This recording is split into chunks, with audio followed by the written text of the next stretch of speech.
오늘 우리에게 주시는 말씀은 요한계시록 3장 1절 말씀부터 6절 말씀까지입니다. 사대 교회의 사자에게 편지하라. 하나님의 일곱 영과 일곱 별을 가지신 이가 이르시되 내가 네 행위를 아노니 내가 살았다 하는 이름을 가졌으나 죽은 자로다. 너는 일깨어 그 남은 바 죽게 된 것을 굳건하게 하라. 내 하나님 앞에 내 행위에 온전한 것을 찾지 못하였노니 그러므로 내가 어떻게 받았으며 어떻게 들었는지 생각하고 지켜 회개하라. 만일 일깨지 아니하면 내가 도둑같이 이르리니 어느 때에 내게 이르는지 내가 알지 못하리라. 그러나 사대에 그 옷을 더럽히지 아니한 자 몇 명이 내게 있어 흰 옷을 입고 나와 함께 다니리니 그들은 합당한 자인 영구라. 이기는 자는 이와 같이 흰 옷을 입을 것이요 내가 그 이름을 생명책에서 결코 지우지 아니하고 그 이름을 내 아버지 앞과 그의 천사들 앞에서 시인하리라. 귀 있는 자는 성령이 교회들에게 하시는 말씀을 들을지어다. 아멘. 오늘 9월의 마지막 주일 예배 자리에 오신 우리 모든 성도님들 주님 이름으로 환영하고 축복합니다. 이제 무더운 여름철이 다 지나고 이제 선선한 날씨가 됩니다. 그리고 이제 9월 달이 모두 지나고 이제 내일이 지나면 10월 달을 맞이하게 됩니다. 한 달 한 달 우리가 하나님의 은혜로 살아갑니다. 9월 한 달도 은혜 가운데 잘 마무리하시고 또 10월 달 하나님의 주실 은혜를 기대하는 마음으로 희망찬 마음으로 10월 한 달 시작하시기를 바랍니다. 성령께서는 사도 요한을 통해서 소아시아의 7 교회들 그리고 이 땅에 있는 모든 교회와 성도들 또 이 시대에 살아가는 저와 여러분을 향해서 말씀하시면서 에베소 교회를 향해서는 생명력 있는 교회가 되라. 서문화 교회를 향해서는 충성하는 교회가 되라. 보가모 교회를 향해서는 이기는 교회가 되라. 그리고 두아디라 교회를 향해서는 하나님의 은혜를 붙잡는 교회가 되라고 말씀하셨습니다. 그런가 하면 5번째로는 이렇게 말씀하십니다. 오늘 2절 상반절입니다. 너는 일깨어 그 남은 바 죽게 된 것을 굳건하게 하라. 바로 성령께서는 7 교회를 향해서 또한 우리를 향해서 깨어서 굳건하게 하라고 말씀하시는 것입니다. 그렇다면 깨어있는 교회는 어떤 교회일까요? 오늘은 소아시아 7 교회 중에서 5번째 교회인 사대 교회를 통해서 함께 말씀을 나누기를 원합니다. 먼저 깨어있는 교회는 영적으로 살아있는 교회입니다. 오늘 성경이 나오는 이 사대라고 하는 도시는 두아디라에서는 남쪽에 그리고 에베소에서는 동쪽에 있는 도시인데 특별히 이곳은 고대 리디아 왕국의 수도였고 그래서 소아시아 지방에 있던 많은 도시들 가운데 가장 오래된 역사, 가장 화려한 역사를 가진 곳이 바로 이 사대라고 하는 곳이었습니다. 고대 리디아 왕국이라고 하는 것은 이스라엘 백성들, 북이스라엘과 남유다가 멸망할 때쯤 그러니까 BC 5세기에서 7세기 정도에 고대 근동 지역에 있었던 4대 강국 중에 하나였습니다. 그 당시에 근동 지역을 주름잡았던 4개의 나라가 있는데 하나는 바벨론이고 두 번째는 페르시아고 세 번째는 애굽이었고 네 번째가 바로 이 리디아 왕국이었습니다. 그래서 이 사대라고 하는 도시가 4대 강국 중에 하나였던 이 리디아의 수도였다고 하는 것은 이곳은 매우 발전된 곳이었고 매우 영향력 있는 도시였고 그리고 매우 세련된 아주 국제적인 도시였다는 것을 의미하는 것입니다. 특별히 이곳은 땅이 매우 기름지고 비옥했는데 땅이 기름지고 비옥했다는 것은 두 가지의 의미를 가집니다. 첫 번째는 땅이 매우 기름졌다는 것은 농사가 잘 되었기 때문에 먹을 양식이 풍족했다는 것이고 두 번째는 땅이 좋다는 것은 풀이 많고 그래서 소나 양과 같은 목축을 하는 데 있어서 매우 편리한 이점을 가지고 있었다는 것입니다.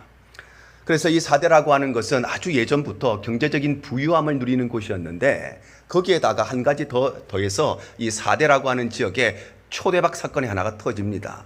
그것은 다름 아니라 이곳에 금광이 발견된 것입니다. 오늘날로 말하면 어떤 사람이 뒷마당에 나무를 심으려고 땅을 팠는데 느닷없이 기름이 터져 나오고 그곳에서 유전을 발견하게 된 것입니다. 그 모습을 보고 옆집 사람도 자기 뒷마당을 파니까 거기에서도 기름이 터져 나오고 유전이 터져 나온 것 같은 이 사대라고 하는 지역에 땅만 파니까 그곳에서 금이 쏟아져 나오기 시작했다는 것입니다. 그러니 이 사대 지역에는 벼락부자들이 생겨나기 시작하고 또 부모로부터 선조로부터 엄청난 재산을 물려받는 소위 금수저들이 생겨나기 시작하고 사대 지역은 그야말로 돈이 흘러넘치는 그런 곳이 되었던 것입니다. 이처럼 사대라고 하는 곳은 매우 경제적으로 부유했기 때문에 그래서 이곳에 있었던 교회, 즉 사대 교회도 아주 재정적으로 넉넉한 그런 교회였습니다. 오늘 1절 하반절이 이렇게 말씀하고 있습니다. 네가 살았다 하는 이름을 가졌으나, 이렇게 말씀하죠. 여기에서 살았다는 이름을 가졌다는 것은 겉으로 보기에 매우 번지르르하고 겉으로 보기에 매우 화려한 모습을 가지고 있었다는 것입니다. 바로 사대교회는 어떤 교회였는가? 겉으로 보면 웅장한 건물을 가지고 있었고 재정적으로 넉넉하니까 교회 안에 들어오면 화려한 시설들, 그런 장식들을 가지고 있었고 파킹장도 넓은 파킹장을 가지고 있고 아주 편리하게 신앙생활하고 있는 모든 시설들이 다 갖추어져 있고 재정이 넘치고 많은 사람들이 몰려드는 겉으로 보기에는 화려한 교회였다는 것입니다.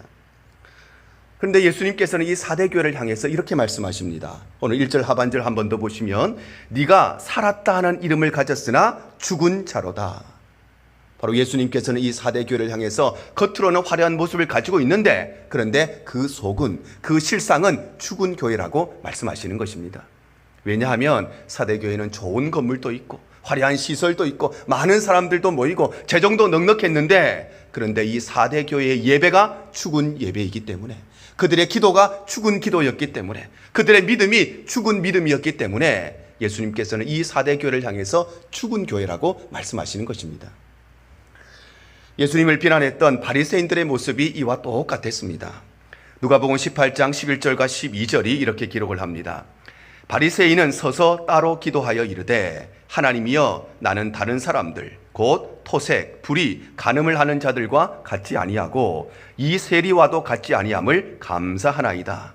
나는 일회에 2번씩 금식하고 또 소득의 11조를 드리나이다.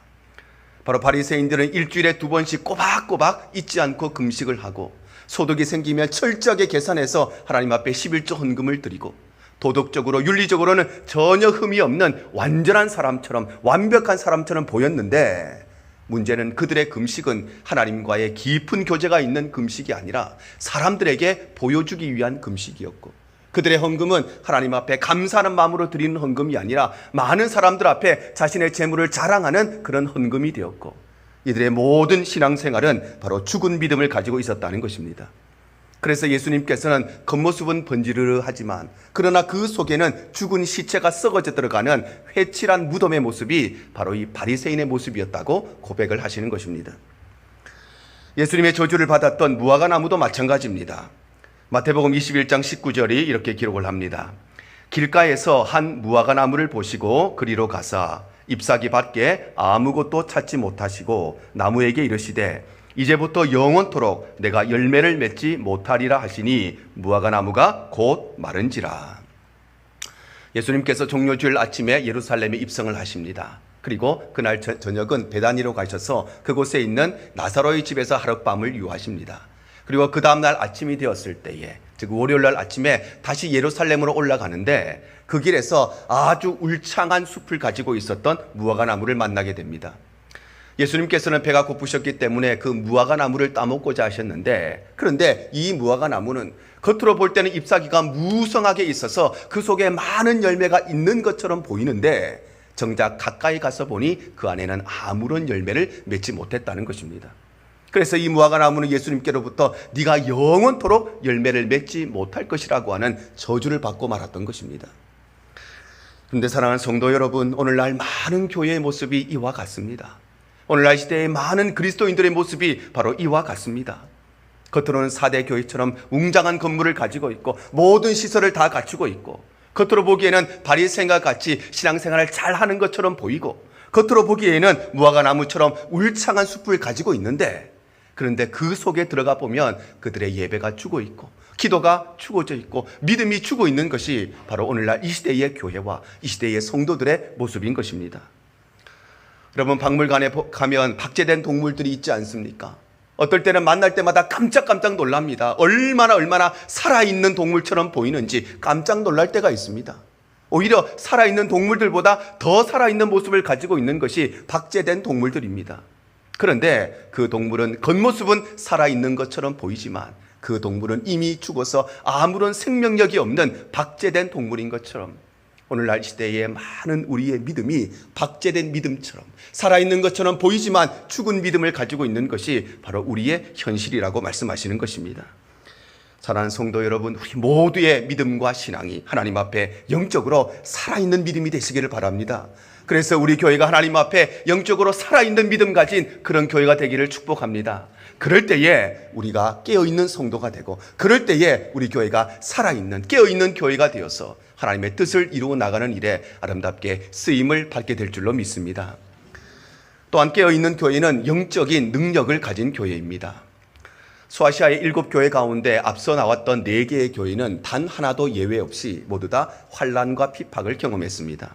그래서 외적으로는 로마 당국의 정치적인 핍박을 받았고, 또 사회적으로 많은 사람들의 환난을 받았습니다. 뿐만 아니라 내적으로도 에베소 교회는 영지주의자들의 공격을 받았고, 서문화 교회는 사단의 회당이라고 불렸던 그 당시에 동족 유대인들의 공격을 받았습니다. 그런가 하면 버가모 교회는 사단의 권자라고 불렸던 발람의 교훈과 니골라당의 교훈, 이단의 교훈을 따르는 사람들의 공격을 받았고, 두아디라 교회는 그토록 악랄했던 이세벨과 같은 거짓 선지자들의 공격을 받았습니다. 그런데 여기에 비해서 4대 교회는 정치적인 박해나 또 사회적인 핍박이나 또는 내부적인 공격을 그렇게 많이 받지 않았던 비교적 적은 편이었던 것이 바로 이 4대 교회였습니다. 그런데 그럼에도 불구하고 이 4대 교회는 영적으로 죽은 교회가 되어버리고 영적인 능력을 다 잃어버리고 말았던 것입니다. 그래서 예수님께서 이렇게 말씀하십니다. 오늘 2절 하반절입니다. 내 하나님 앞에 내 행위에 온전한 것을 찾지 못하였노니. 여기에서 온전하다고 하는 것은 헬라어로 플레로라고 하는 용어인데, 이것은 어떤 그릇에 아무것도 담겨져 있지 않은 텅텅 비어있는 상태를 말하는 것입니다. 바로 그릇의 형태는 완전하게 다 있는데 외형은 번지르르하게 있는데 그 안에 아무 내용물이 없는 상태, 그것이 바로 온전함, 이 플레로라는 말의 의미인 것입니다. 그러므로 4대 교회에서 온전한 것을 찾지 못했다는 것은 이 4대 교회는 외형적으로는 모든 것을 다 갖추고 있었는데, 그런데 그 내용물을 잃어버린, 즉 믿음의 능력, 영적인 능력을 잃어버린 교회가 바로 이 4대 교회였다는 것입니다. 우리의 신앙은 언제나 고난을 통해서 성장하고 성숙합니다.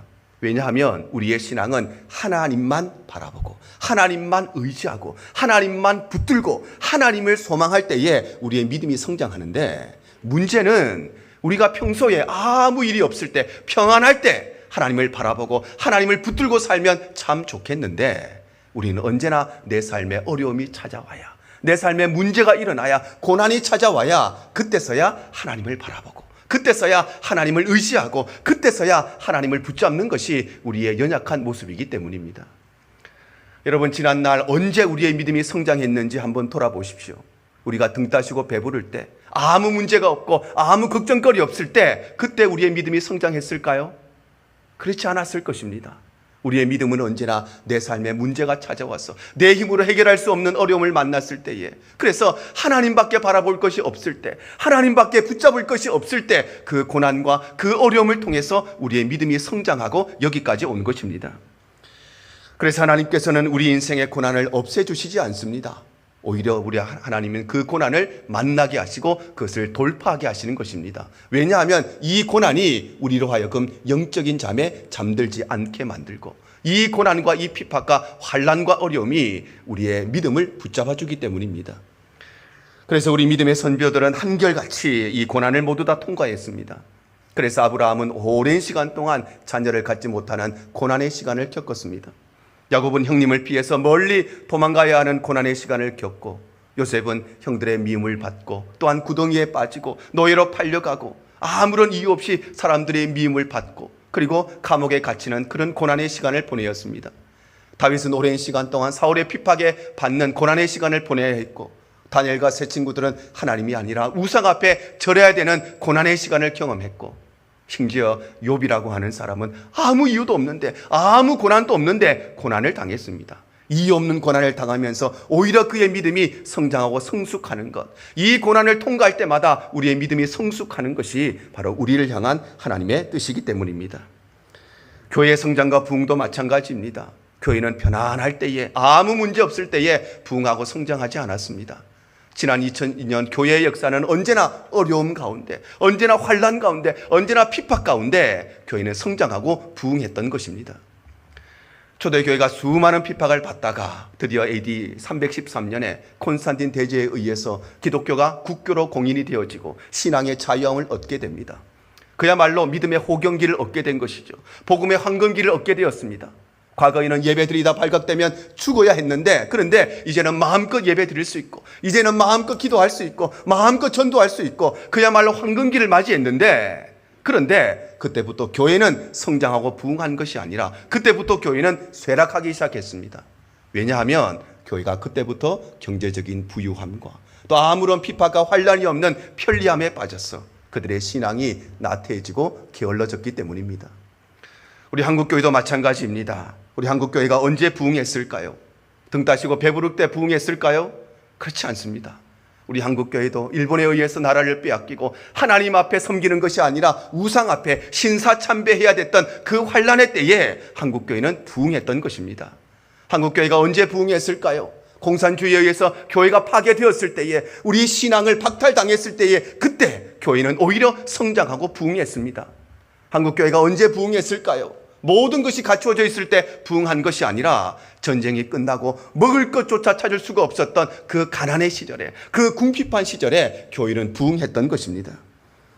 그런데 더 이상 교회가 경제적인 부유함을 누리게 되면서 아무런 걱정 없이, 아무런 염려 없이 신앙생활을 하게 되면서 그때부터 교회는 쇠락의 길을 걷기 시작한 것입니다. 여러분, 우리가 살고 있는 이 미국의 교회가 그 찬란했던 부흥의 역사를 뒤로하고 왜 이렇게 되었을까요?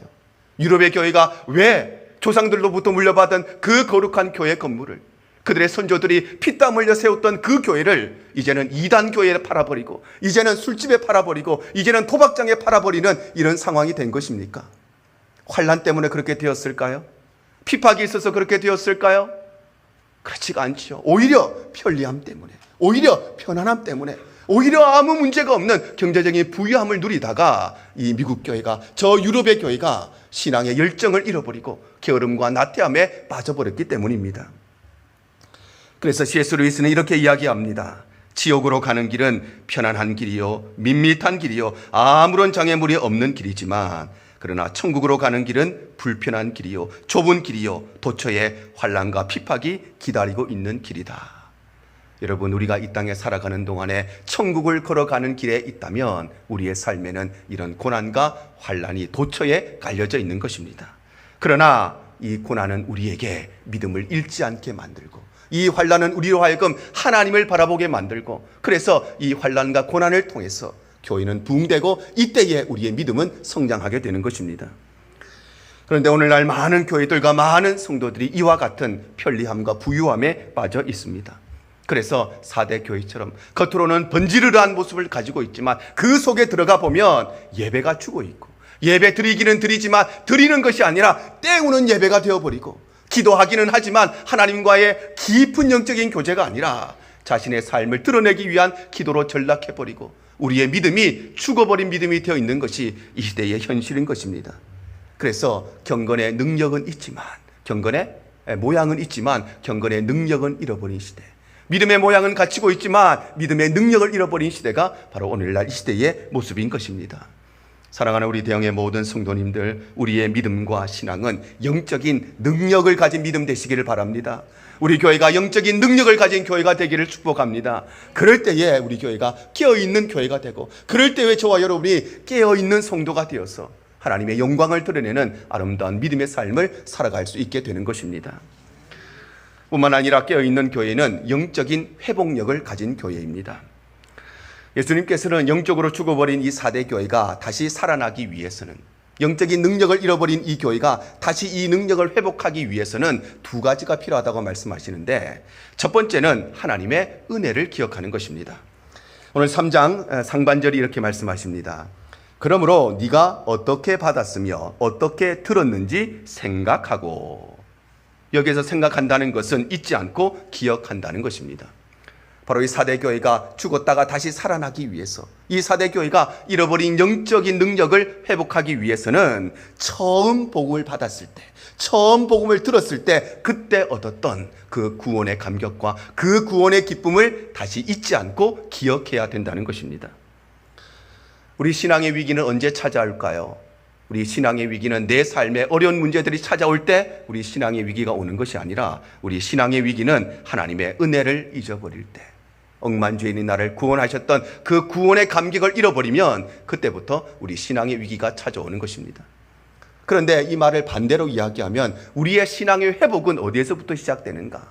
우리가 대단한 진리를 깨달으면 우리의 믿음이 회복되는 것이 아니라, 우리 신앙의 회복은 바로 하나님의 그 은혜를 기억할 때에, 우리에게 주신 그 구원의 감격을 회복하는 것으로부터 우리의 믿음은 회복되기 시작하는 것입니다.